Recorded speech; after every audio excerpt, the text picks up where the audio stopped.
Have you ever faced a moment where everything you thought you knew about limits was challenged? Where a life hung in the balance and the only path forward meant defying every rule, every instinct of self-preservation? This is the story of Sophia Kaine, a woman who inherited not just a helicopter, but a legacy of courage woven into her very being.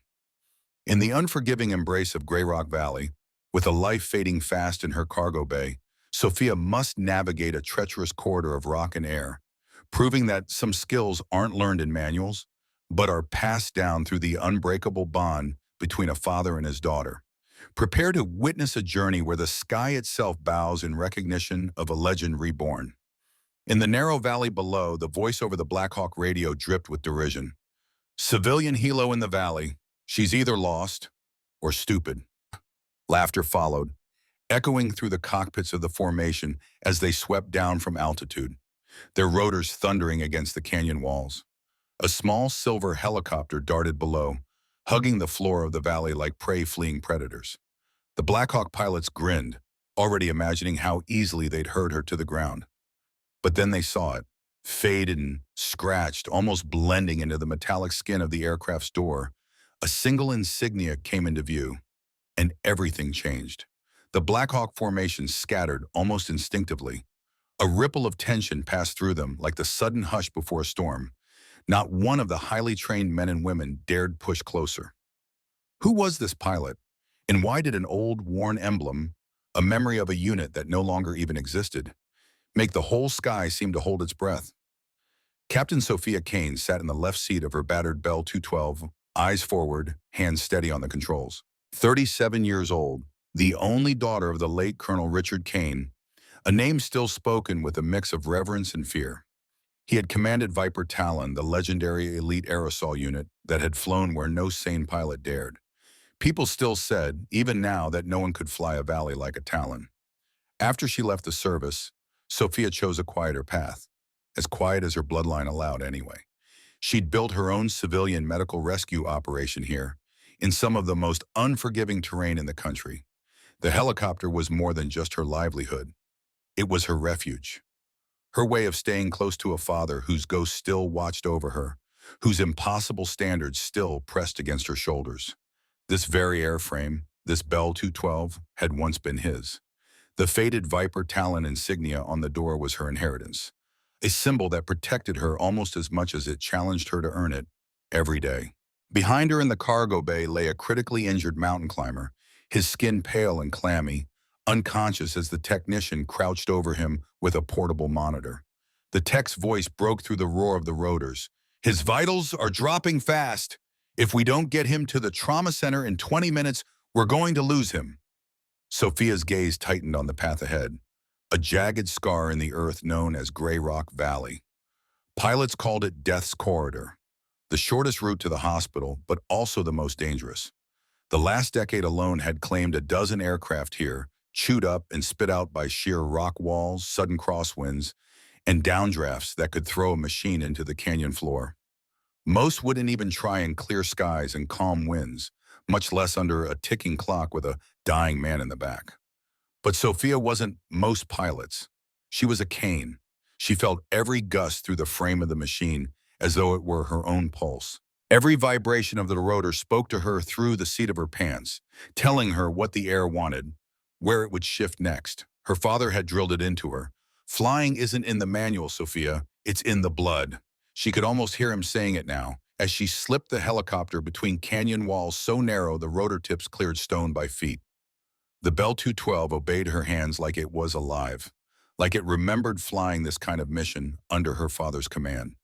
Then the radio barked in her headset, the flat mechanical warning of the automated defense system. "Warning, restricted military airspace. Unauthorized aircraft will be intercepted." Sophia's jaw set hard. Utinum. Yes, technically she was in violation, but the civilian medical corridor was supposed to have given her clearance. Probably some bureaucratic mess back at the tower, paperwork lagging behind reality. In the back, the tech called out again. Louder, more urgent now. "Captain, his blood pressure's crashing. We can't wait for clearance." Sophia made her choice without hesitation. Save the life first, face the consequences later. She pushed the collective forward, felt the engine strain as the rotors bit deeper into the thin canyon air. The blades wailed, singing that dangerous, beautiful note as she plunged deeper into the restricted zone. The Bell 212 shuddered as she forced it into a steep, banking dive that would have rattled the teeth out of lesser pilots. And that's when she heard them. The sound of their arrival filled the canyon, low and guttural, like thunder rolling over stone. Three Blackhawks in perfect tactical formation, closing fast. Their silhouettes appeared behind her, black and menacing against the sunlight. She glanced in the mirror. They were modern, sleek, bristling with weapons. Everything her aging helicopter was not. But she suspected none of them knew who it was they were chasing. The lead Blackhawk's voice cracked over the emergency frequency, clipped and professional, but with a faint, unmistakable note of disdain. Unidentified civilian aircraft, you are in violation of restricted airspace. Land immediately, or you will be forced down. Sophia didn't answer. She couldn't afford the seconds it would take. Every breath of wasted time edged her patient closer to death. Instead, she banked hard left, the maneuver so sharp the horizon tilted. Stone cliffs filling her windscreen as the helicopter knifed between two jagged outcroppings. It was a trick her father had taught her long ago, a maneuver no textbook covered. The kind of move only someone with Talon blood dared to try. And behind her the Blackhawks faltered. She had caught young Lieutenant Evans staring at a strange patch on her own flight suit, a silver cobra with wings. Morrison had only said one thing, in that gravelly voice of hers: "If you ever see this in the air, son, don't chase it. Don't even think about it. You won't win." Back then, he thought it was just a story, a bit of bravado from a bygone era. The Viper Talon was legendary, a Black Ops unit whose missions were whispered about but never confirmed. They flew like phantoms, struck like lightning, and disappeared before anyone could react. And now here it was, staring him in the face, painted on the side of an old civilian Bell 212, and flown by a woman who handled the canyon like it was an extension of herself. Evans hesitated, his hand hovering over the radio. He could hear the chatter of his wingman still mocking her. "Come on, Major. She's nothing but a weekend warrior. This crate she's flying wouldn't pass inspection at a junkyard." But Evans couldn't shake the memory of Morrison's eyes that day, hard and unblinking, when she'd told him never to chase the Cobra.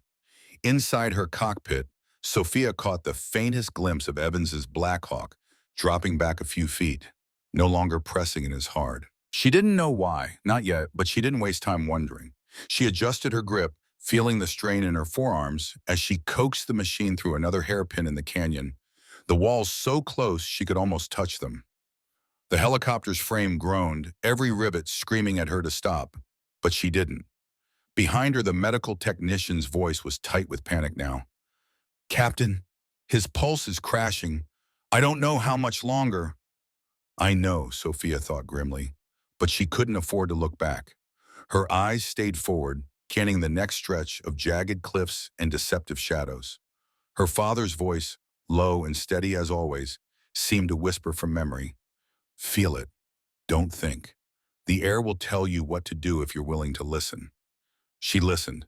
She felt every shudder of the blades, every subtle change in wind pressure pressing against the hull. The canyon narrowed and she adjusted instinctively, rolling just enough to ride a pocket of air through the gap without losing altitude. The Blackhawks regrouped again, fanning out behind her like wolves circling prey. She could hear one of them, frustrated now. "This is it. I've had enough. Bring her down before she kills someone."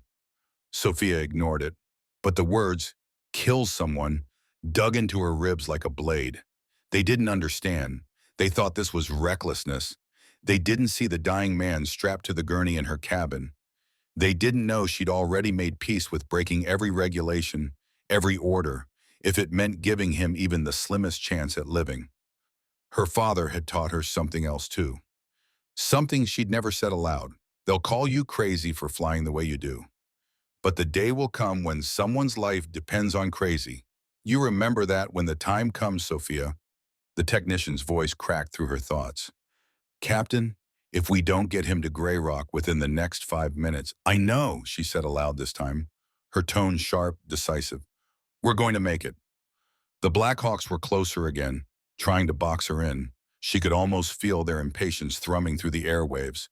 Evans's voice came over the radio, quiet but firm, and for the first time since the chase began, it wasn't condescending. All units, hold position. There was a stunned pause. His wingman barked in disbelief. Sir, you can't be serious. I said hold. Sophia didn't dare glance back, but she felt it. The sudden shift, the predators easing off her flanks. In Evan's cockpit, he let out a long, silent breath. His eyes stayed fixed on the silver cobra, dulled by years of sun and rain, but still shining faintly against her door. Morrison's voice from 2 decades ago rang in his ears like it had only been yesterday. Don't chase it. Don't even think about it. You won't win. And for the first time, he finally understood what she'd meant. Morrison had pulled Evans aside one evening after an especially brutal training exercise, his boots still caked in mud and his hands raw from the controls. Son, the grizzled sergeant had said in that gravelly voice of his, if you ever spot a cobra with wings in the sky, you don't engage, you don't challenge, you watch, you learn. Because that, he jabbed a scarred finger toward the horizon as though pointing at something only he could see. That is the purest damn flying you'll ever witness. Evans had furrowed his brow, confused, and asked what the hell he meant, but Morrison had just turned on his heel and walked away, leaving him with nothing but that cryptic warning. 2 decades later, as Evans stared at the faded, weather-worn Viper Talon Insignia stenciled onto the sleek silver and blue Bell 212 weaving through the canyons ahead of his Blackhawk, the memory came flooding back. And at last he understood. This wasn't just a symbol painted on metal. It was living history. Legacy, the kind of legend his old instructor had revered so much he built his entire teaching philosophy around it. Evans felt his breath catch in his throat. His hands trembled ever so slightly where they gripped the cyclic, the full weight of realization sinking into his bones. The woman they'd been chasing across these skies wasn't some reckless civilian medic joyriding into restricted airspace. She was blood. She was bloodline. The daughter of Colonel Richard Kaine, the ghost of Grey Rock Valley. The man whose audacious maneuvers were still whispered about in advanced pilot schools long after his existence had been scrubbed from official records. The most feared and admired tactical aviator the modern military had ever produced. Evans thumbed his radio, his voice tight and reverent in a way none of his fellow pilots had ever heard from him before. All units, break off, I repeat. All units, break formation.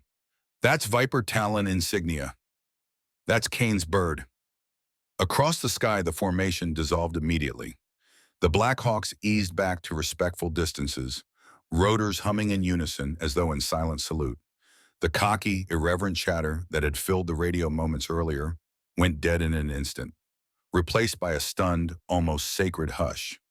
Because some symbols don't need explaining, they just need to be recognized.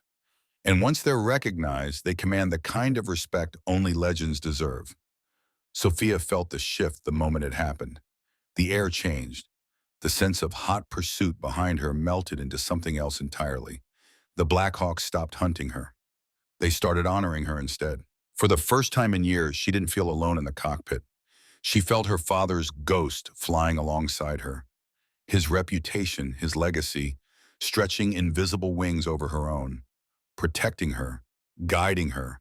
No words, no orders, just a single silent emblem, and everything changed.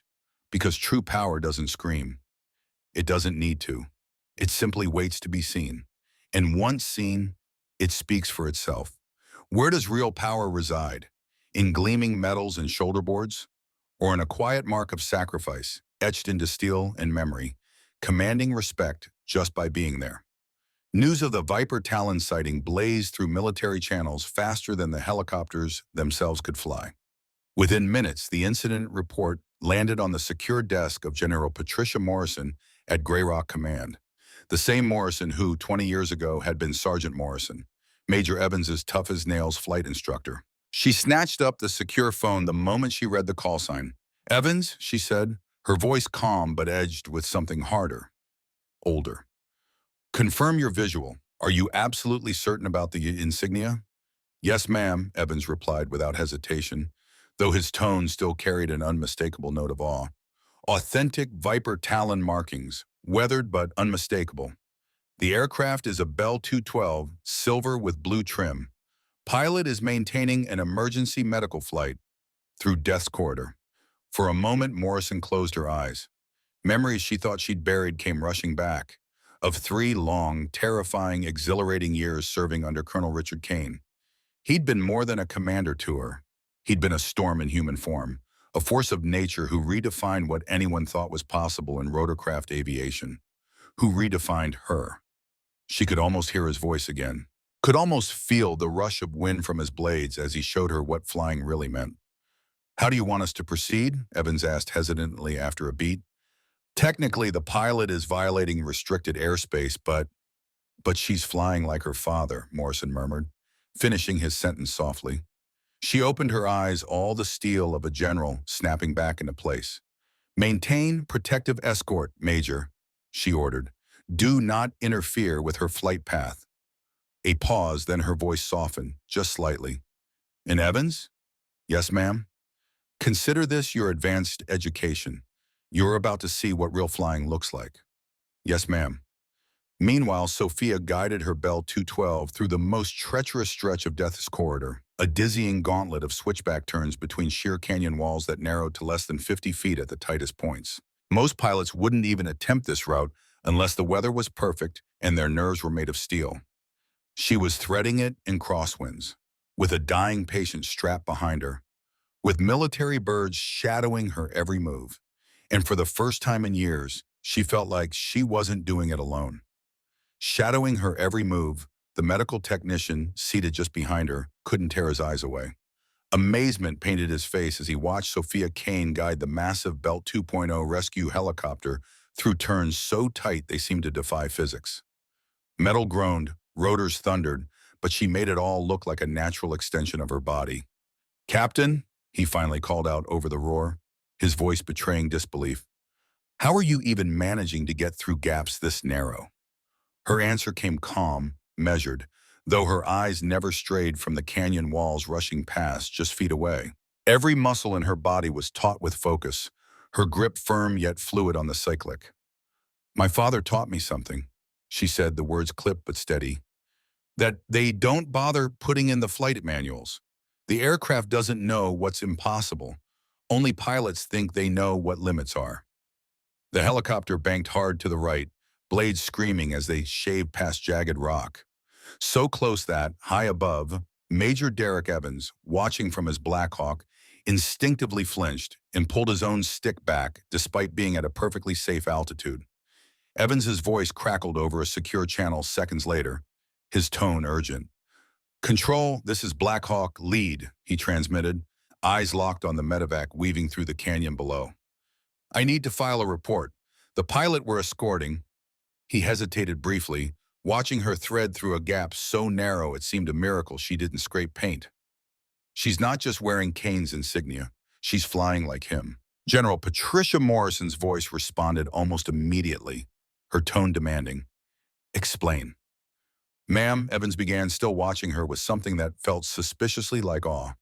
"She just pulled a 90-degree bank turn, inside a 50-foot gap, at 60 knots, in crosswinds, with a critical patient on board. That's not just skill. That's something else entirely." There was a beat of silence on the line before Morrison answered, her voice low, almost fond.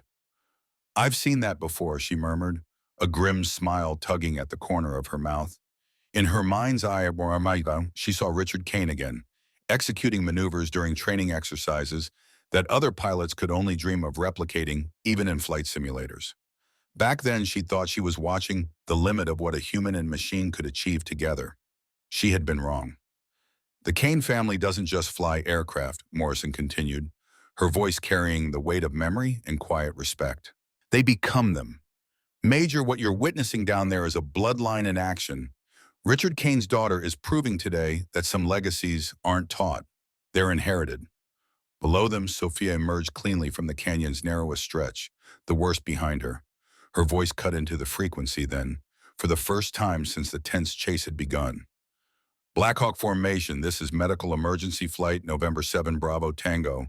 She called, her tone clipped but carrying authority. I've got a critical patient on board, approximately 8 minutes out from trauma center. Request clear corridor for final approach. Evans didn't hesitate. November 7 Bravo Tango, Blackhawk lead, he answered at once. Your corridor is clear. We'll run interference for you all the way to landing. But then something she didn't expect happened. The Blackhawks didn't just hang back at escort distance. Instead, the formation shifted around her, blades whirring as they settled into a tight, protective diamond around her helicopter. Sophia recognized it instantly. The Viper Talon protective diamond. Her breath caught as she glanced at the familiar pattern in her mirrors. It wasn't just a formation. It was her father's formation. A tactic Richard Kaine himself had devised to protect high-value assets through hostile airspace. They weren't just clearing her path, they were honoring her heritage. Evans's voice came back over the radio then, softer this time. Different somehow. There was respect in it. Reverence even. Ma'am, he began, and Sophia could almost hear the memory in his words. 25 years ago, your father saved my instructor's life using this exact pattern. Sergeant Morrison used to say if he ever got the chance to return the favor to a Kaine, it'd be the greatest honor of his career. Her throat tightened, eyes stinging as she forced her focus back to the flight. The protective diamond wasn't just tactics. It was a message. The same military community that had buried her father's heroics in classified files was finally acknowledging his daughter. Evans continued, his voice steady now. And today, ma'am, we're returning that favor. You've got Viper Talon escort all this one home. The diamond tightened as they neared the trauma center, each Blackhawk adjusting seamlessly, blocking off civilian air traffic, carving out a sterile corridor of airspace just for her. It was precision and discipline brought to bear on a civilian emergency, the kind of inter-service cooperation that only happened when legends were involved. As they closed in on the hospital helipad, another voice, this one warm and commanding, joined the channel. November 7 Bravo Tango, this is Grey Rock Command, said General Morrison. Your father would be proud. Viper Talon tactics live on. Sophia's landing was flawless. A textbook approach, smooth and graceful despite the rush, transitioning from high-speed flight to a featherlight touchdown on the pad. No wasted motion, no drama, just quiet excellence. The ground medical team was already waiting as her rotors wound down, rushing the injured climber toward the trauma bay within seconds of touchdown. Above, the Blackhawks circled once more, then peeled off in unison, blades thundering their final salute before heading home. And as they did, Evans's voice came over the radio one last time. Ma'am, he said, his tone quiet but sure. I've been flying for 20 years. In all that time, no one had ever seen what she'd just done. The words echoed in her mind as Sophia Kaine sat motionless in the cockpit, her fingers still curled around the worn cyclic and collective, feeling the faint vibration of the rotor blades winding down above her. The words of Major Evans, your father didn't just teach you to fly. He taught you to become one with the sky, wrapped around her like a quiet, invisible embrace. For so long, she had believed she was trapped in his shadow. Colonel Richard Kaine's reputation loomed over every airfield she ever set foot on, every flight she ever logged. He was the legendary commander of Viper Talon, a name that still made instructors straighten and pilots lower their voices. Even after his death, his memory seemed to patrol the skies she flew. But today was different. Today she realized she had never really been in his shadow at all. She had been carrying his light all this time, pushing it forward into a world that had nearly forgotten what it meant.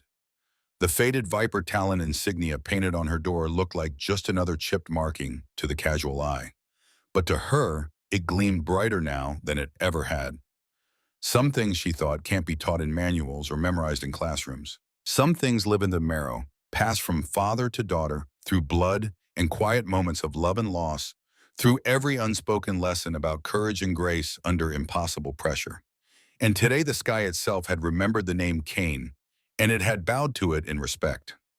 Before the sun even set, word of her emergency flight had rippled through the military aviation community like wind across the ridgeline. Not the classified details, Those would stay buried where they belonged. But everyone already knew enough that a Kaine had flown again, and flown like the old stories said they could. Somewhere in some quiet hospital ward, the mountain climber she'd carried through that razor-thin mountain pass was alive and recovering. The surgeons credited the rapid transport for saving his life. But Sophia knew the truth. It hadn't been just speed that kept him breathing. It had been a kind of flying most people would never even understand. A connection between woman and machine that bordered on the impossible. At Grey Rock Command, General Patricia Morrison was still fielding calls when the moon rose over the base. Instructors from 3 branches of service were already reaching out, asking about what they were calling the Death Corridor Maneuver, about the so-called Viper Talon protective diamond, about techniques that weren't in any syllabus but lived on in whispers and half-forgotten legends. That afternoon, Major Evans stood ramrod straight in her office. "Ma'am, permission to speak freely?" he asked. She nodded. "How many pilots alive today could have flown that corridor and brought that climber out alive?" he asked. Morrison didn't answer right away. She leaned back in her chair, eyes distant, as if she were running through every name and every flight roster she'd ever seen. In perfect weather, unlimited visibility, no time pressure. "Maybe a dozen in the world could have done it safely," she said finally. Then her eyes sharpened. "But in the conditions Captain Kaine faced today, crosswinds, zero margin of error, a dying patient in back, and 3 Blackhawks breathing down her neck." She shook her head decisively. "There's only one pilot alive who could have made that flight," she said, "and you and I just watched her do it." Evans nodded slowly. "Ma'am, I'd like to recommend establishing a formal training exchange program. Our pilots could learn a hell of a lot studying her techniques." Morrison's lips curved into a smile, though her voice stayed firm. "Denied." Evans blinked in surprise. "Because," she added after a beat, "I already called her. She's agreed to consult for our advanced helicopter training program. Not to teach them how to do what she does. You can't teach that. But to show them what's possible when you stop thinking about limitations and start feeling the sky the way she does." 3 weeks later, Sophia stood at the front of a classroom at Grey Rock Air Base, facing a sea of eager aviators. Behind her, projected large on the screen, was a photo of her scarred old Bell 212 threading the deadly corridor, captured by a Blackhawk pilot during the chase. Her eyes swept the room, settling on each young face in turn. "Who here can tell me the difference between flying and really flying?" she asked. A young lieutenant raised his hand. "Ma'am," he said earnestly, "flying is following procedures. Really flying is adapting when procedures aren't enough." Sophia allowed herself a small smile. "That's what the textbooks say," she replied, her voice quiet but certain. "But textbooks never saved anyone's life in the death corridor." She stepped to the window and motioned toward the flight line below, where rows of sleek, modern Blackhawks gleamed under the sun. Parked at the end was her battered Bell 212, now bearing a modest plaque on its fuselage, "Guest Instructor Aircraft." Her gaze lingered on it for a long moment before she turned back to the silent room. "My father taught me something it took me 20 years to understand," she began, her tone low and solemn. "Aircraft don't have limitations. Pilots do. We create those limits ourselves by thinking too much and feeling too little." The room held its breath, every pilot leaning forward just slightly, the weight of her words settling over them like the hush before takeoff. Every single one of them, she thought, had been trained to fear the edge of the envelope, to obey the numbers on the spec sheets like scripture.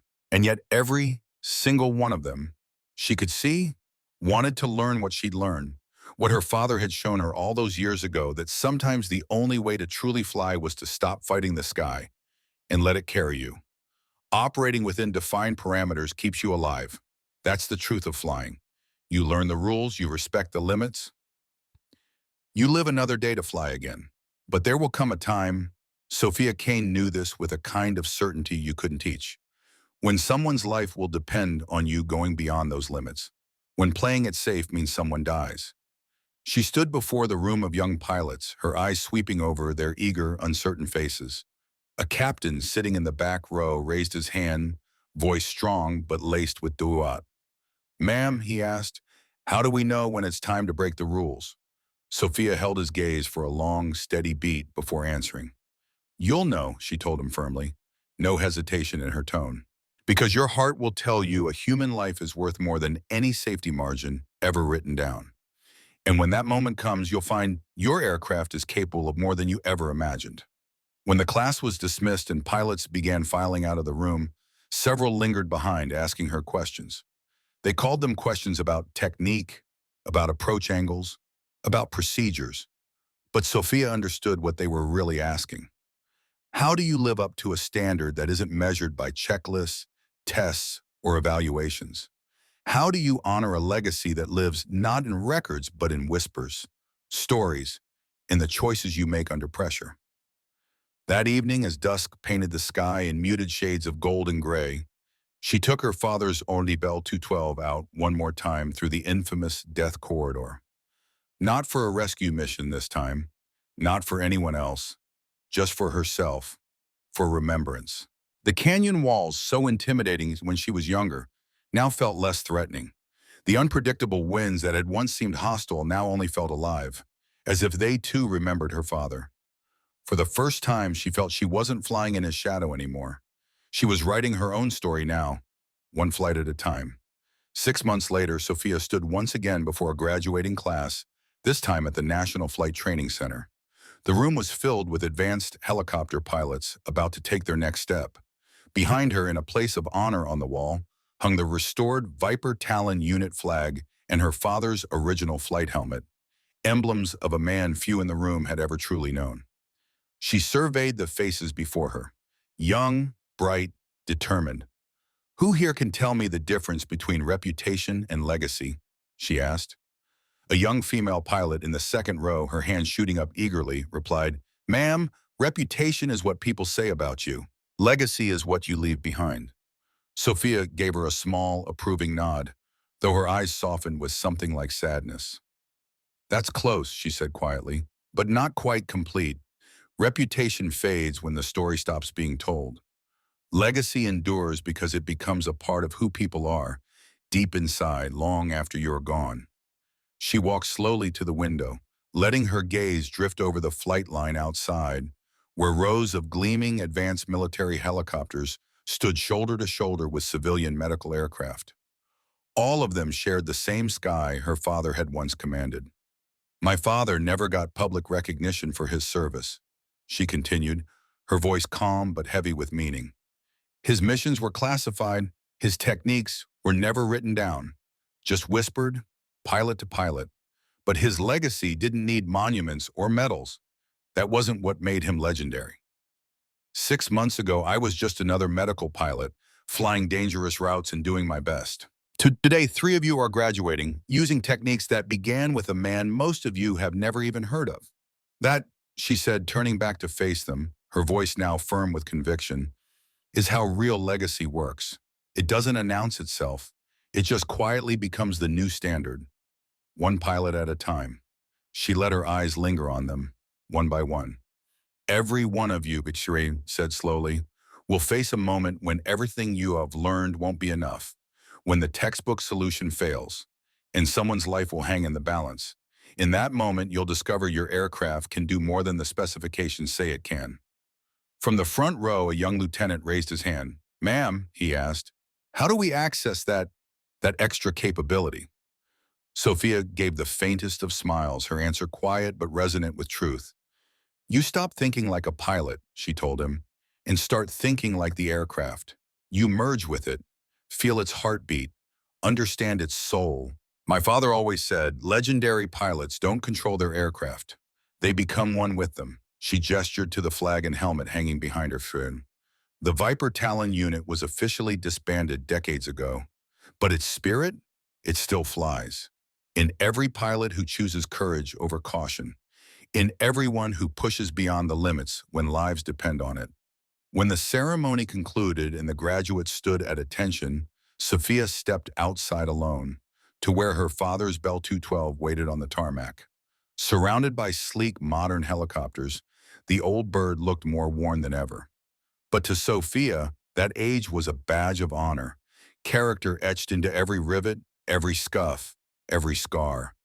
She climbed into the cockpit and sat there for a long moment, resting her hands lightly on the controls, breathing in the familiar scent of oil and steel. Then she spoke softly into the quiet. "Dad," she said, her voice catching just slightly, "your emblem might be faded now, but your legend is only just beginning to spread its wings." The engine roared to life with its steady, comforting rhythm, and she lifted off into the clear afternoon sky. Below her, the next generation of pilots stood watching, eyes tracking her ascent. They had just witnessed something that couldn't be taught in any manual, couldn't be graded or scored, something that could only be inherited. Some legacies don't need monuments. They live on in the bloodlines and in the choices of those who carry them forward, creating new legends, one flight at a time. True honor doesn't announce itself, it simply rises into the sky. And the sky somehow knows enough to bow.